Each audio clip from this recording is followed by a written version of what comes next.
يمكن تتصدم او ما تصدقنيش لو قلتلك ان وانت ماشي في شوارع الزمالك ممكن تحس انك ماشي في شوارع في فرنسا او في ايطاليا.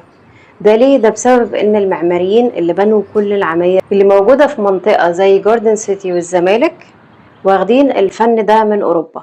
تعالوا اقول لكم ايه الفن المعماري والطرز المعمارية اللي احنا خدناها من اوروبا. يلا نبدأ الفيديو. انا معاكم كاترين، مرشدة سياحية بالعربي، ويلا بينا. من حوالي اسبوعين اتعرضت لموقف محرج قوي. جالي تور عايزة تزور القصور الحديثة او مودرن ايجيبت اللي موجودة في الزمالك. وانا ما اكدبش عليكم، انا كل خبراتي في العالم او في التاريخ هي التاريخ القديم وشوية من التاريخ الحديث بتاع مصر، بس مش كتير. يعني مثلا القصور اللي في الزمالك دي انا عمري ما روحتها. فكان قدامي تحدي كبير، يا اما اخد التور وانزل اتفرج على الحاجات دي قبل ما ابدا، يا اما ارفضها. بس باعتباري شخص بيحب التحديات والحاجات الجديدة وبيحب يروح يكسبلور أماكن جديدة، قررت إن أنا هنزل الزمالك قبل التور بتاعتي، وهروح أشوف الأماكن اللي الناس دي عايزة تشوفها، وهشوف كمان هعمل شوية أبحاث، هشوف إيه اللي المفروض يتقال في الحاجات اللي زي دي. في الحقيقة التور دي كانت بمثابة باب فتحت قدامي حاجات كتيرة جدا يمكن ما كنتش أعرف عنها حاجة، خلتني أروح أدرس شوية من الطرز المعمارية اللي موجودة في أوروبا في الوقت ده. يمكن كنت بسمع عنها زي ما كتير منكم بيسمع عنها، بس عمري ما تطرقت ان انا اهتم اشوف ايه الطراز المعماري الباروك والروكوكو والطراز القوطي والنيو كلاسيك والار نوفو والحاجات دي. لكن في الحقيقة التور دي كانت مفتاح مهم جدا لان انا ادخل عالم جديد من العمارة الحديثة اللي موجودة في اوروبا. ممكن حد يقول لي طب احنا ايه علاقتنا بالطرز المعمارية اللي موجودة في اوروبا؟ احنا في الوقت اللي ظهرت الحاجات دي في اوروبا احنا كان عندنا الفن بتاعنا، وكان فن جميل جدا ومليان زخارف ونقوش وحاجات كتيرة وتفاصيل كتير. هقولك يمكن الفن ده ما وصلناش في وقته، يعني وقت ما انتشر في اوروبا في القرن السبعتاشر والتمنتاشر والتسعتاشر هو ما جالناش في الوقت ده، بس جالنا في العصر الحديث، جالنا في القرن العشرين في مصر من المهندسين اللي راحوا في بعثات مع الناس اللي سافرت لأوروبا في عصر محمد علي. والناس دي رجعت لنا بمودرن ارت ورجعت لنا بطرز معمارية مختلفة من أوروبا يمكن ما كانش لينا أي علاقة بيها، ولا دخلنا فيها بأي حاجة ولا ضفنا فيها أي حاجة. لكن احنا خدنا الطرز المعمارية دي وقررنا نبني القصور بتاعة طبقة النبلاء، أو خلينا نقول القصور الفخمة والعمارات الفخمة الموجودة في أماكن زي الزمالك وجاردن سيتي. وأنا بعمل الأبحاث بتاعتي لقيت إن في حاجة اسمها عصر الباروك. عصر الباروك ده ظهر في إيطاليا، ابتدى في القرن السبعتاشر يعني 1650 كده، قعد له بتاع 200 سنة. العصر ده كان عصر مهم جدا لأوروبا. ليه بقى؟ لأن أوروبا في الوقت ده كان عندها الكنيسة الكاثوليكية. طبعا لما نقول كنيسة كاثوليكية يعني لازم نقول إيطاليا، الفاتيكان، لأن هي اللي كانت مسيطرة على الكنيسة الكاثوليكية في أوروبا كلها، بل وفي العالم كله. طلع واحد اسمه مارتن لوثر كينج عمل حركة إصلاحية في الكنيسة، كتب لستة قوانين كده أو لستة حاجات هو معترض عليها موجودة في الكنيسة الكاثوليكية في أوروبا، وعمل عريضة كبيرة وسمى ده حركة الإصلاح في الكنيسة. طبعا بعد كده انشق من الكنيسة الكاثوليكية وعمل طائفة اسمها طائفة البروتستانت موجودة في أماكن في أوروبا زي ألمانيا، وطبعا موجودة ومنتشرة بكثرة في أمريكا. طب احنا ايه ليه بنذكر الحتة دي دلوقتي؟ بنذكر الحتة دي عشان انا هاخدكم منها وهقول لكم ان دي كانت السبب الرئيسي لتغيير الفن بالكامل في اوروبا.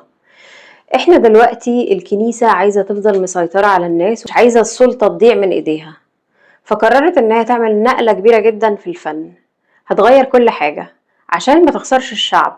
كفاية الناس اللي طلعوا مع مارتن لوثر من الكنيسة، وكفاية الناس اللي مشيت وراه وراحت لطائفة البروتستانت او انشقوا من طائفة الكاثوليكية. طب ده انعكس على ايه في الفن؟ انعكس على كل حاجة، بداية من المزيكا، المسرح، السينما، لبس الناس. لبس الناس ودي حاجة مهمة جدا، الألوان، الزخارف، العمارة، كل حاجة. هما كأنهم كانوا عاملين زي واحد كده كان فقير ما كانش عنده فلوس وفجأة بقى عنده ثروات ضخمة جدا. فالراجل ده هيعمل ايه؟ هيلبس ساعة آخر موديل وماركة نظيفة وغالية جدا ويقولك وانت قاعد كل شوية اعمل لك كده. هتلبس خواتم ألماس كبيرة، أحجار كبيرة بارزة شكلها ملفت جدا، أول ما حد يشوفها يروح يبص عليها، فلو أخدت بالها إن حد بص أو ما خدتش بالها، عارفين الخاتم ده أنا جايباه منين؟ ده الخاتم ده جايباه أنا من المكان الفلاني وسعره كذا. شعري أنا عاملاه عند أغلى صالون موجود هنا في المكان اللي احنا فيه. الفستان بتاعي ده سينيه أنا جايباه من ماركة كذا اللي هي أغلى ماركة. نفس القصة بالظبط حصلت في الفن. انا بديكم مثال للي حصل، كأننا كان عندنا فن هادي جدا كلاسيكي جدا ممل جدا. الكنيسة او في العصر ده قرروا ان هم يعملوا انقلاب فني، كأنك بتعمل انقلاب بالظبط. بذخ، تفاصيل، الوان كتير، حاجات كتيرة، وحط زخارف كتيرة، اصرف ما يهمكش، حط حط حط. حتى الكنائس اللي موجودة والقصور اللي ابتدت تتبني في الوقت ده كانت فيها زخارف كبيرة جدا. اول ما تخش كده تحس ان انت اتبلعت في الزخارف، تحس انك اتبلعت في تفاصيل العمارة، تخش ما تبقاش عارف تبص فين ولا فين. كل حاجة عايزة وقت كبير جدا عشان تتعمل وعشان تشتغل فيها، وبتحس بحس الفخامة جدا. وكمان بتحس انه الحاجات دي متعوب فيها، يعني التفاصيل دي كلها عشان تتعمل دي خدت وقت طويل جدا من الفنانين. يمكن النوع ده من الفن ما يريحش الناس اللي بتحب البساطة، لأنه هو كانوا زي ما بيقولوا الفرنساويين يعني تخو شارجي، يعني في تفاصيل كتير قوي، زحمة جدا جدا جدا. ده بالنسبة للعمارة. وطبعا العمارة الأوروبية طبعا هي ابنة من أبناء العمارة اليوناني الروماني، وزي ما اتكلمنا على ده كتير في السمات الفن اللي بنسميه اليوناني الروماني. طبعا تيجان أعمدة فيها زخارف كتير وفيها عناصر كتير. دول ما كفهمش بقى العناصر والزحمة اللي اوريدي موجودة في التيجان، لكن قرروا ان هم يعملوا بقى يلونوا بقى الحاجات الزخارف اللي في التيجان. يعني تلاقيه ملون مثلا الورق عامله بالذهب، عامل الوان تانية، قاعدة العمود فيها زخارف تانية ومتلونة وفيها تفاصيل كتيرة موجودة. السقف تلاقيه معمول فيه حاجات كتيرة ومرسوم عليه رسومات او فيه نقوش. الحيطان عليها لوحات زحمة جدا. اللوحات دي هتودينا لحتة تانية في الفن، الرسم او التصوير. طبعا انا هنا مش بتكلم على التصوير الفوتوغرافي، انا بتكلم على التصوير اللي هو الرسم. طبعا الكنيسة طالعة من عصر كلاسيكي جدا، عصر ممل جدا، مفيش اي حاجة جديدة، الرتابة جديدة قعدت فترة طويلة. فاحنا بنخرج بقى من الرتابة دي على صخب كتير جدا. ابتدوا يعملوا لوحات بتعبر عن قصص كأنك بتشوف فيلم، لكن السينما كانت لسه ما طلعتش. فهو عايز الصورة تتكلم معاك، لما تتكلم معاك انت هتتفاعل معاها بشكل ما ترتبط بيها. فابتدوا يعملوا القصص الدينية في صورة علاقات بين الناس. يعني مثلا صورة المسيح وهو شايل الصليب ورايح يتصلب، المشاعر بتاعته شكلها ايه، الجنود الرومان وهم بيزقوه شكلهم عامل ايه، ومنظر السخرية على وشهم، والشعب اللي قاعد يبص اللي فيهم ناس مبسوطة وناس حزينة وبتعيط. قصص كتير فيها تفاعلات بين الناس، سواء شخصيات دينية معروفة لقصص دينية معروفة أو حاجات سياسية.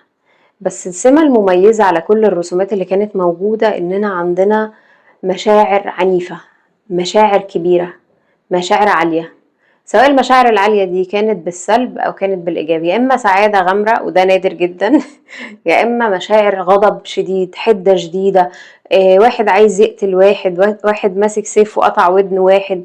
مشاعر غضب بين الناس، حدة، علاقات بين الناس فيها كلام كتير في عينيهم وتعبيرات على وشهم تخليك يا إما تتعاطف معاهم يا إما تحس إن قلبك اتقبض من كتر ما أنت زعلت على الراجل اللي مظلوم في الصورة أو الراجل اللي اتضرب، أو اتحدت مع الراجل اللي عنده غضب شديد فقرر ان هو يقتل واحد او يضربه او يعمل فيه اي حاجة.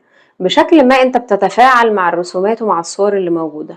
وده طبعا كان مقصود من الكنيسة عشان الكنيسة ما تفقدش الناس بشكل كامل، يبقى فيه تفاعل. قبل كده كانت الصور بسيطة، ما فيش الانفعالات الشديدة دي في الرسومات. الموضوع كان كلاسيكي بحت، كان زي ما بقول لكم كده إلى حد كبير ممل. أما بخصوص القصص التانية، يعني لو مثلا مصورين ستات في الصور دي أو في الرسومات دي هتلاقي الست بقى لابسة فستان عامل زي الأباجورة، 17 طبقة فوق بعض، حتى باروك واصل لغاية السقف، وتفاصيل بقى في الشعر كتير.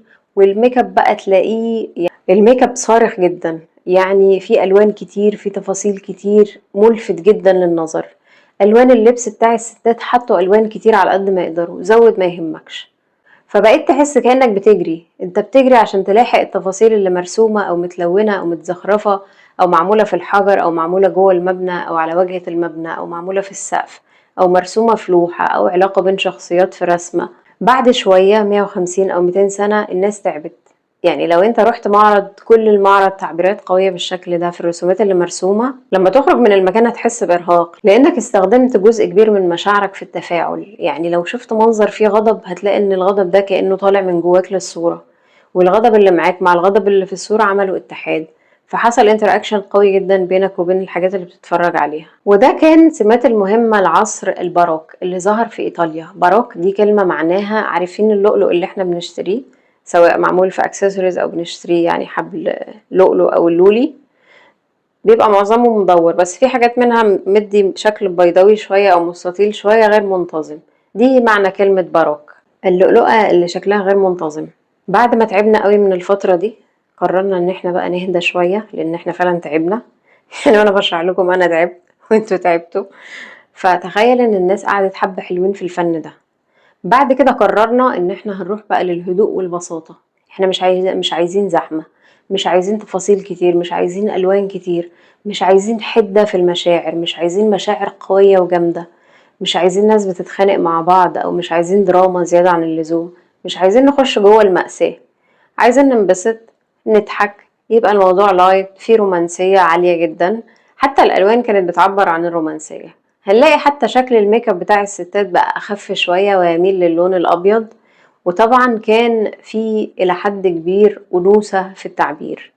يعني مثلا هنلاقي اللون البامبا ده بقى منتشر جدا في ملابس الستات وفي التعبير أصلا عن الرومانسية.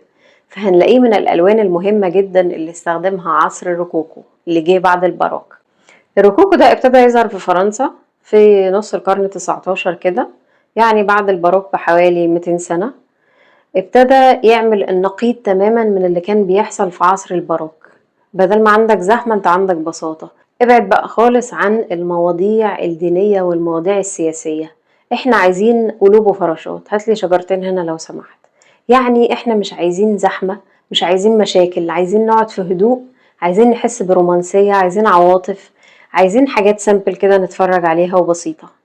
فالألوان الكتيرة بقى خالص اختفت، التفاصيل الكتيرة في الرسومات اختفت، المشاعر العنيفة اختفت.